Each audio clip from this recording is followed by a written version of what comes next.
সামাজিক, পারিবারিক ও নৈতিক মূল্যবোধের শিক্ষা দিতে হবে ছোট থেকেই, কথা বলেছেন প্রধানমন্ত্রী তারেক রহমান। শিক্ষকদের প্রতি তার আহ্বান, মানবিক বাংলাদেশ চাইলে সংবেদনশীল মানবিক মানুষ গড়ে তুলতে হবে।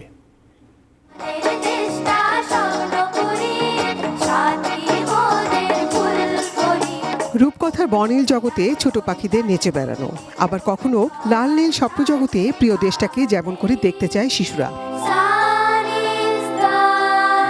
গানে, কবিতার ছন্দে শৈশবের বাঁধ ভাঙা এগিয়ে চলার প্রত্যয় নজরুলের লিপিকথায় ছিল মানবিকতার মেলবন্ধন, লালন গীতিও। লক্ষ বাঘের ফুল হাসি, আজ সৃষ্টি সুখের উল্লাসী।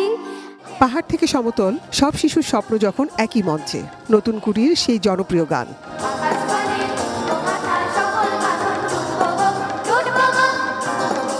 সবার আগে বাংলাদেশ নৃত্যনাট্যে স্বপ্নজয়ের আকাঙ্ক্ষা আর দেশাত্মবোধক গানে পুরনোকে ঝালিয়ে নেয়ার অনবদ্য পরিবেশনা প্রাথমিক শিক্ষা পদক বিতরণ মঞ্চে, যেখানে অংশ নেয় প্রাথমিক বিদ্যালয়ের শিক্ষার্থীরা। অনুষ্ঠানটি উপভোগ করেন প্রধানমন্ত্রী তারেক রহমান সহ আমন্ত্রিতরা। এর আগে সারা দেশের প্রাথমিক বিদ্যালয়ে ক্রীড়া, সংস্কৃতি ও বিষয়ভিত্তিক কুইজ প্রতিযোগিতায় স্কুল পর্যায়ের 2,18,28,693 জন শিক্ষার্থীদের অংশগ্রহণে জাতীয় পর্যায়ে বিজয়ীদের 21 ক্যাটাগরিতে প্রাথমিক শিক্ষা পদক বিতরণ করেন প্রধানমন্ত্রী। পদক পেয়ে উচ্ছ্বসিত ক্ষুদে শিক্ষার্থীরা। একই সাথে শ্রেষ্ঠ প্রতিষ্ঠান ও ব্যক্তিকেও দেওয়া হয় পদক। পরে বিজয়ীদের সাথে প্রধানমন্ত্রী অংশ নেন ফটো সেশনে।